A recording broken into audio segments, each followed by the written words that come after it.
네, 오늘 읽은 본문의 말씀을 가지고 초막절에 시각장애인을 고치신 예수님이라는 그런 제목으로 함께 말씀을 나누고자 합니다. 제가 찬송을 한 곡 부르겠습니다. 어두운 밤에 캄캄한 밤에 새벽을 찾아 떠난다. 종이 울리고 닭이 울어도 내 눈에는 오직 밤이었소. 우리가 처음 만난 그때는 차가운 새벽이었소.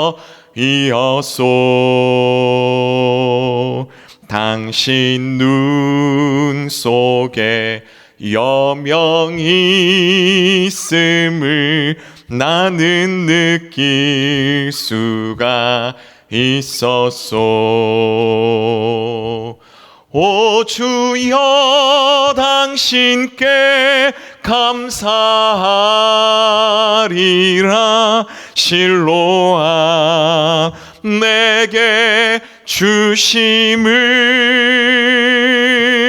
나에게 영원한 이 꿈속에서 깨이지 않게 하소서. 4천만의 복음송, 군대에서 널리 알려지게 된 복음송, 바로 실로암입니다. 이 실로암은 신상근 목사님이 1981년에 대학 입학 예비고사, 오늘날로 말하면 수능이죠. 이 대학 입학 예비고사를 치고 이제 부흥회에 가서 받은 은혜, 그 은혜를 받고 난 뒤에 이제 지은 곡입니다. 사실 이 신 목사님은 부모님의 말씀을 따라 상경 계열이나 혹은 법대에 진학하려고 했습니다. 하지만 받은 은혜가 있기에 신학을 할까 고민을 하고 있었던 가운데였습니다. 그런데 부흥회에 이렇게 가서 보냄을 받았다. 바로 이 본문의 말씀을 듣고 신학을 하기로 결정을 하고 감사하면서 지은 찬송입니다.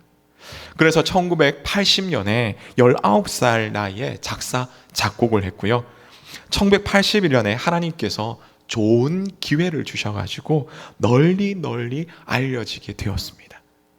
어렵게 결정하면서 사실 신학교에 들어갔지만 이후에 군대에 가고 제대한 후에 전역한 후에 사업을 하면서 딴 길로 빠지게 되었죠. 그러면서 신학을 좀 접게 되었습니다. 하지만 갑자기 찾아온 폐암 말기 그 선고를 받고 기도를 했습니다. 하나님께서 고쳐주시면 다시 신학의 길을 가겠습니다. 그렇게 기도하는 가운데 하나님께서 그 기도를 들으시고 신 목사님의 폐암을 고쳐주셔서 늦게지만 다시 신학의 길을 가고 목회의 길을 가셨다라는 그런 목사님의 간증을 들었습니다. 한때 이 실로암 찬양, 그냥 실로암 못을 경배하고 찬양하는 것이 아닌가, 혹은 예수님께 향하여 이 당신이 뭐냐라고 하는 여러 가지 이유로 인해서 가사가 많이 바뀌었죠. 그래서 제가 앞에 불렀던 것은 거의 초창기 때 지은 이런 가사라면 이제 뒤에는 바뀐 우리 찬양으로 부르지 않습니까? 어떤 교회에서는 또 부르면 안 된다, 이거 그렇게 해서는 안 된다, 뭐 이런 얘기들이 막 돌기도 했죠. 이 찬양이 지어진 그 이유에 대해서 안다면 아까도 말씀드렸지만 이 찬양이 너무 고민하는 그런 가운데 하나님의 은혜를 받고 이렇게 지어진 이 곡임을 우리가 안다면 더 은혜스럽게 불리지 않을까라는 그런 생각을 하게 됩니다. 신상근 목사님의 간증처럼 사실 우리는 어디로 가야 할지 모르는 그런 가운데 있는 사람들이 많이 있습니다. 어쩌면 시각장애인, 오늘 말씀의 맹인의 모습이 우리의 모습이 아닌가라고 생각이 됩니다. 오늘 그럼 본문을 통해서 주시는 우리의 교훈은 무엇일까요? 첫 번째는 우리는 처음부터 어둠에 있었던 사람들입니다 라는 바로 그 사실입니다. 오늘 본문 1절의 말씀을 우리 같이 함께 읽겠습니다. 시작. 예수께서 길을 가실 때에 날 때부터 맹인된 사람을 보신지라. 아멘. 맹인이 나옵니다. 오늘날로 말하면 시각장애인이죠. 그런데 이 맹인에 대해서 뭐라고 설명을 덧붙이고 있습니까? 날 때부터입니다. 이 맹인은 엄마 뱃속에 있을 때부터, 어머니 뱃속에 있을 때부터 처음부터 빛을 알지 못했던 바로 그런 사람이었다라는 겁니다. 그런데 놀라운 말씀이 있습니다. 바로 2절 말씀인데요. 우리 같이 함께 또 읽겠습니다. 시작.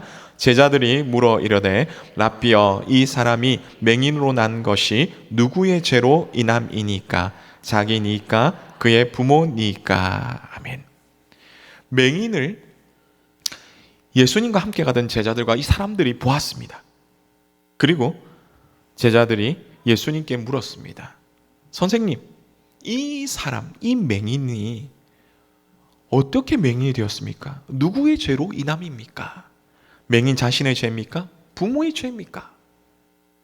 실제로 당시의 사람들은요, 출애굽기 20장 5절과 출애굽기 34장 7절 그리고 민수기 14장 18절에 이 근거해가지고 부모의 죄가 자녀에게 상속된다고 그렇게 믿었습니다. 또한 헬라 사상의 영향을 받고 있어서 이 인간의 몸은 순수한 이 영혼의 감옥이라고 생각해서 맹인으로 태어났다는 바로 그것은 그 죄로 인한 결과이다. 그 죄로 인한 결과이다라고 이렇게 얘기를 하죠. 또한 유대인 학자들 가운데도요, 참 신기한 것이 모태 어머니 뱃속에서부터 죄를 범할 수 있다고 그렇게 믿었다고 합니다.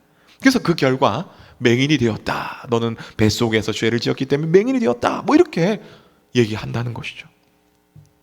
물론 이 모든 근거들이 어떻게 보면 성경에 근거한다고 하지만 사실 실제 성경에서는 그런 뜻으로 말하고 있지는 않죠. 그래서 이 사람들은 잘못 이해하고 있었습니다.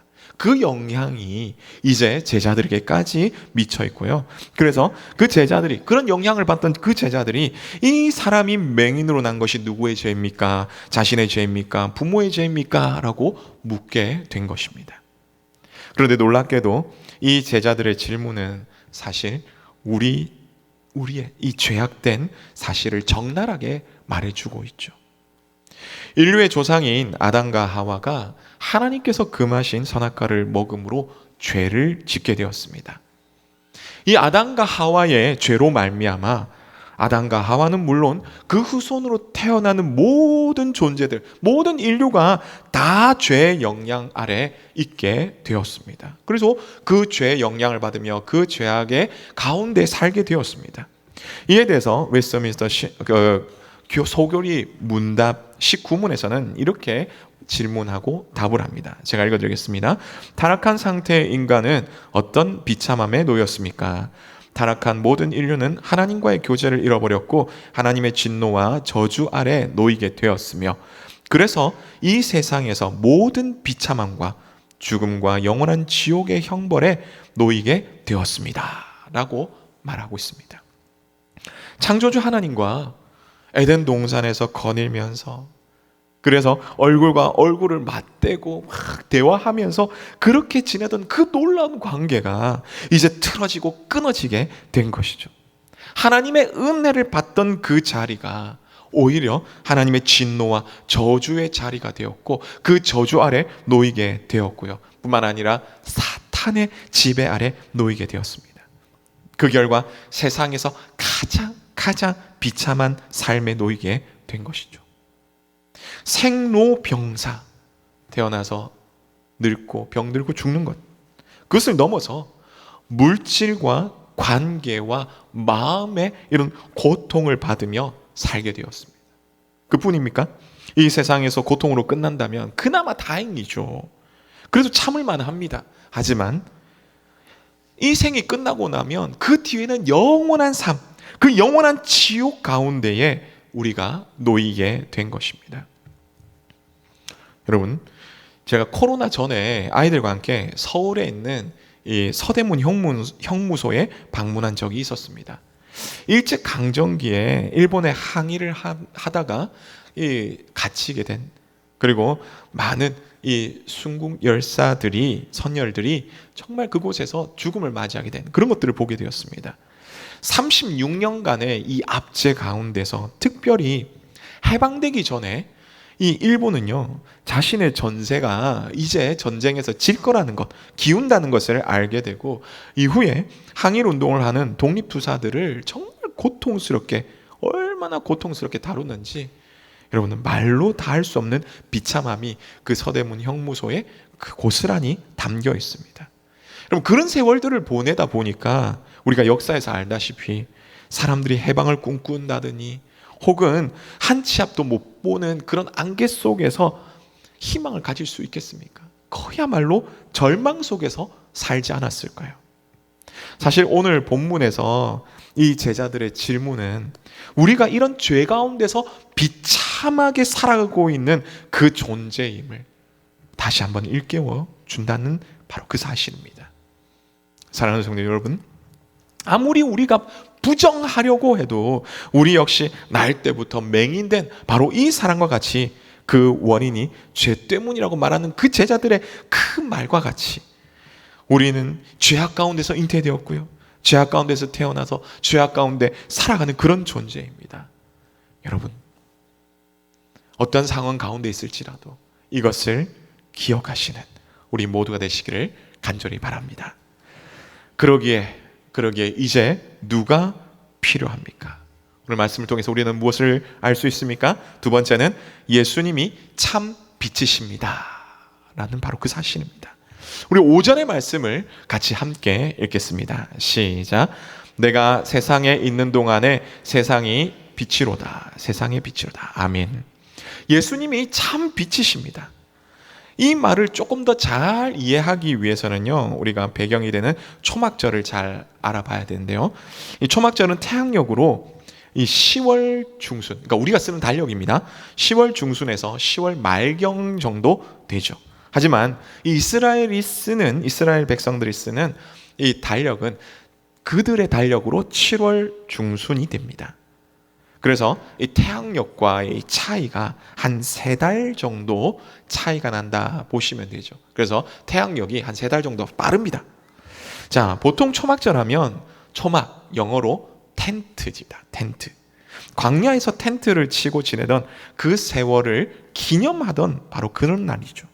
좀 더 구체적으로 이렇게 본다면 신명기 8장 4절의 말씀처럼 광야 40년 동안 하나님께서 의복이 헤어지지 않도록, 그리고 발이 부르지 않도록 하나님께서 하셨음에 감사하는 그런 날입니다. 또한 초막절은요, 농사와 관련이 있어서 사실은 열매를 거두어서 저장하는 수장절 혹은 추수감사절과 연관이 있습니다.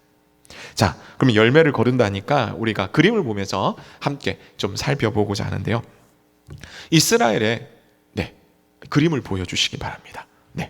이스라엘의 이제 농사에 대해서 좀 말씀을 드리고자 합니다. 여러분 잘 보이시는지 모르겠지만요, 여기서 우리가 쓰고 있는 태양력이 사실 이게 아니라 여기 보시면 이스라엘 사람들이 쓰는 달력입니다. 사실 이스라엘 사람들도 좀 어렵습니다. 달력을 2개나 씁니다. 하나는요 성경력이고요, 하나는 농사력입니다. 자, 성경력은 6월절이 1월입니다. 여러분 6월절이 1월입니다. 6월이 1월이 아니고 6월 넘어가는 출애굽한 그 날이 1월입니다. 하지만 농사력은 그 7월 초막절을 1월로 이렇게 얘기를 하죠.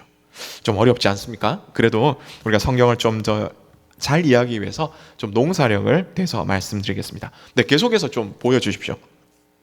성경력을 1월로 하는 여기 보시면 출애굽한 바로 여기 이제 여기 보시죠? 여기 이제 1월 있습니다. 늦은 비 이렇게 있는 1월이 있습니다. 자, 이때쯤에 출애굽한 날을 기념하는 6월절이 있는 달입니다. 이때 이제 늦은 비가 오고요, 곡식들이 이제 잘 익어갑니다. 이스라엘은 건기와 우기, 여기 보면 초록색과 노란색으로 나누어지는데요, 이 6월절 주변으로부터 건기가 시작이 됩니다. 한 50일 정도 뜨거운 동풍과 이 태양 아래 곡식들이 잘 익어가죠. 그러면은 조금 지나고 나면 한 5월쯤 칠칠절이 보입니다. 자, 칠칠절 혹은 오순절 때 보리와 밀이 추수를 하게 됩니다.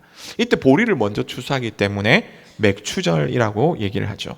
이후에 노란색으로 보듯이 쭉 알겠지만 이렇게 건기가 계속 이어집니다. 건기가 계속 이어지는데 사실은 이렇다 보니까 이미 추수는 했고 다시 농사를 짓느냐? 아니, 농사하기는 쉽지가 않죠. 하지만 가운데 이렇게 보시면 아시겠지만 올리브나 대추 야자 혹은 포도, 여름 무화과 이런 것들을 이런 그러니까 열매들이 잘 익어갑니다. 이제 7월이 됩니다. 7월이 되면 우기가 시작되고 이쪽 보시면 이른비라고 있죠. 자, 그때 되면 이제 다시 밀과 보리의 곡식 농사가 시작이 됩니다. 자, 이때쯤에 나팔절 또 속죄일 초막절이 여기 있지 않습니까? 맞죠? 자, 이제 그림을 끝내시고 저를 보여주시면 됩니다. 자, 이런 가운데 초막절은 두 가지 축제가 있다고 합니다. 하나는 물의 축제요. 또 다른 하나는 불의 축제다라고 합니다. 뭐 축제다라고 얘기하니까 뭐 카니발 축제, 브라질의 카니발 축제처럼 막 이런 축제죠. 화려하고 뭐 혼잡하고 그런 축제인가라고 하지만 그런 건 아니었습니다. 물의 축제에 대해서 간단하게 말씀드리면 이렇습니다. 그동안 많이 건기였지 않습니까? 힘들었습니다. 얼마나 불편한 삶을 살았겠습니까? 그래서 예수님 당시 초막절이 되면 오늘 본문에도 나오는데요. 예루살렘에 있는 실로암 못이 있습니다. 이 실로암 못에 수많은 사람들이 이렇게 두 줄로 쫙 이어서 섭니다. 어디서 서느냐? 실로암 못부터 시작해가지고 예루살렘 성전까지 쫙 이어집니다. 그래가지고 이 사람들이 자기가 물동이나 이런 양동이를 들고 와가지고 물을 길어서 갑니다. 그래가지고 성전 제단 옆에 이렇게 물을 흘러 보냅니다. 자, 그러면서 하나님 앞에 비가 오기를 기도하는 그런 행사였다라고 이렇게 얘기를 합니다. 그래서 예수님께서는 이 초막절 마지막 날에 요한복음 7장 37절과 38절에 이렇게 말씀합니다. 제가 읽어드리겠습니다. 명절 끝날 곧 큰 날에 예수께서 서서 외쳐 이르시되 누구든지 목마르거든 내게로 와서 마시라. 나를 믿는 자는 성경의 이름과 같이 그 배에서 생수의 강이 흘러나오리라 하시니. 아멘. 이렇게 물의 축제에 대해서 예수님께서 말씀하신 것이죠. 또 하나는 다른 축제는 불의 축제입니다. 예수님 당시 성전에 이렇게 있는데요. 이 성전 바깥들이 있습니다. 안뜰, 바깥들 이렇게 있죠. 그 가운데 성전 바깥들에 보면 4개의 등잔이 있다고 합니다. 금 등잔입니다. 그곳에 환하게 불을 밝히는 바로 그런 것이죠. 그래서 예루살렘 이 안에서, 지역 안에서 이 성전만 바라보면요, 그 불빛들이 항상 보일 수 있었다라고 그렇게 기록하고 있습니다. 이것은요, 광야에서 하나님께서 불 기둥과 구름 기둥으로 이렇게 인도하셨다라는 것을 나타내는데요. 사실 실제적으로는 이 구름 기둥 속에 불 기둥이 함께 있는 형상입니다. 그래서 낮에는 안에 불 기둥이 탁 꺼지고 그래서 구름 기둥만 남고요. 그 다음에 밤에는 안에 불이 탁 켜지면서 구름 불 기둥, 뭐 이렇게 되는 거라고 얘기를 합니다. 아무튼 이 구름 기둥과 이 불 기둥으로 하나님께서 그 임재를 보여주시면서 하나님의 백성들을 보호하시고 인도하셨다라는 것을 말씀해 주시는 거죠. 이렇게 불 축제 그 가운데서 이제 예수님께서는 오늘 본문 바로 앞에 있는 요한복음 8장 12절에서 이렇게 말씀하십니다. 제가 읽어드리겠습니다.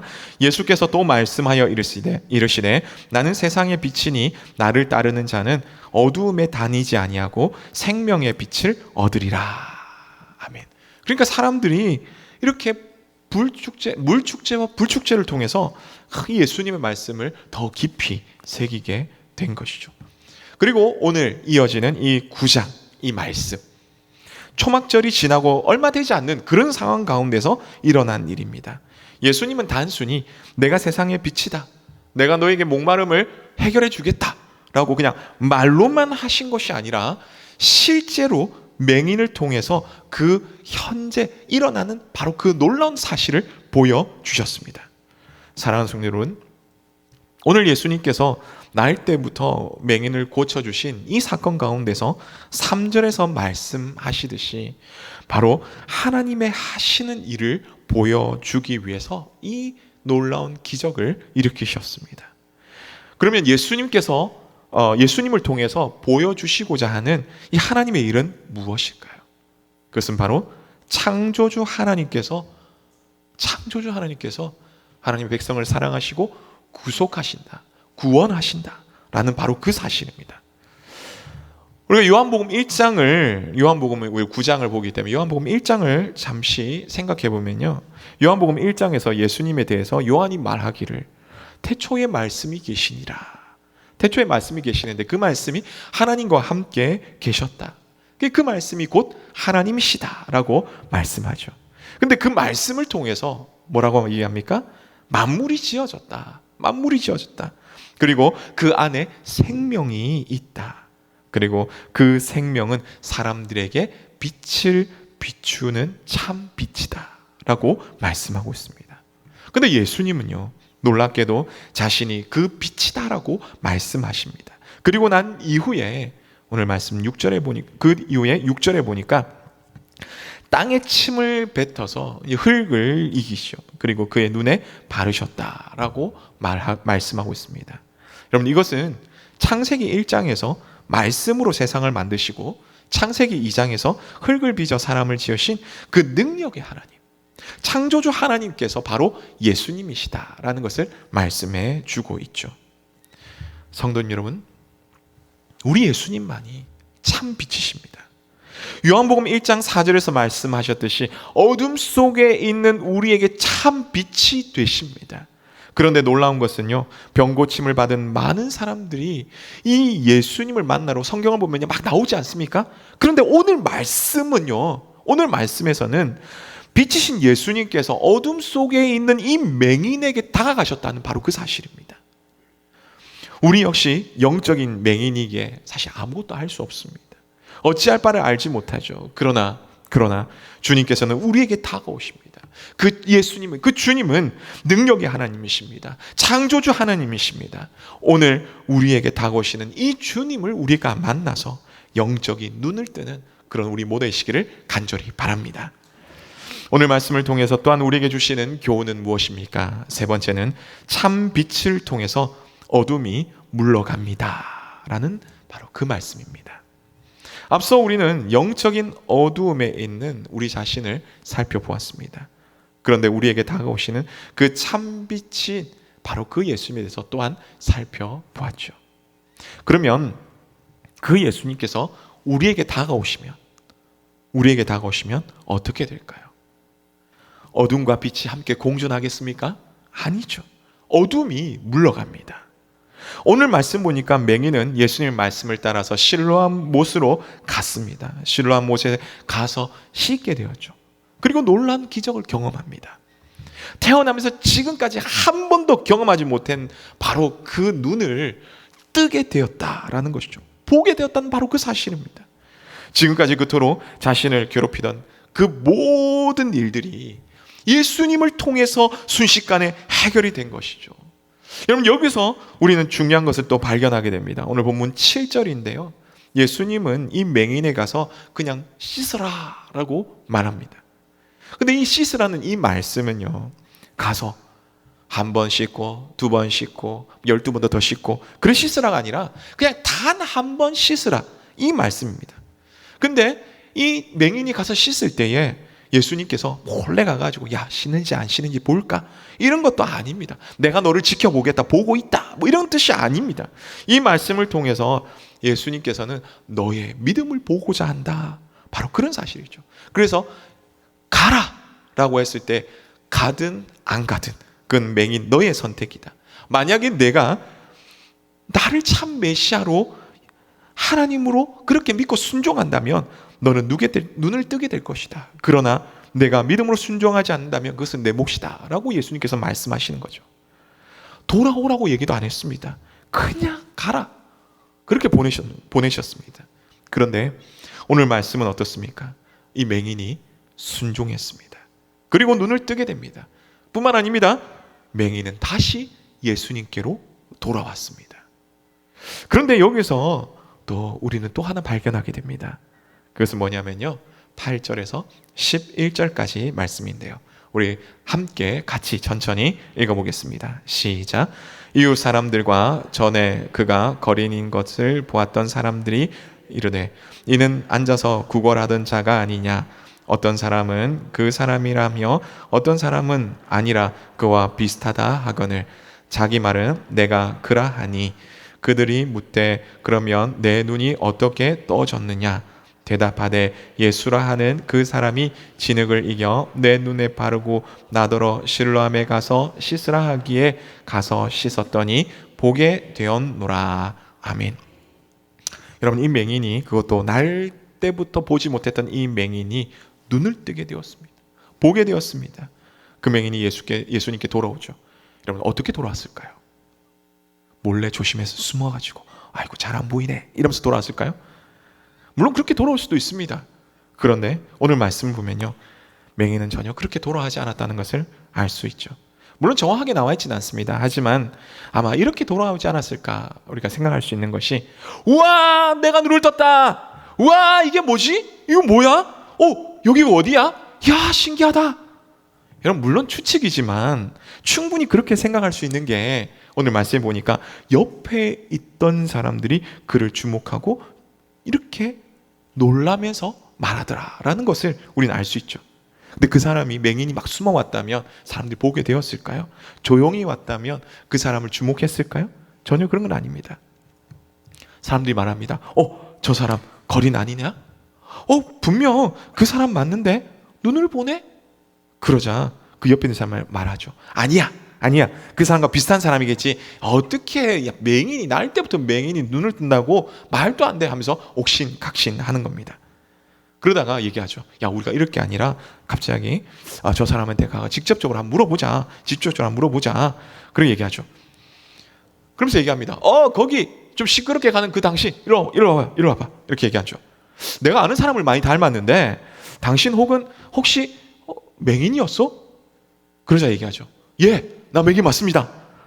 나 얼마 전까지 맹인이었습니다.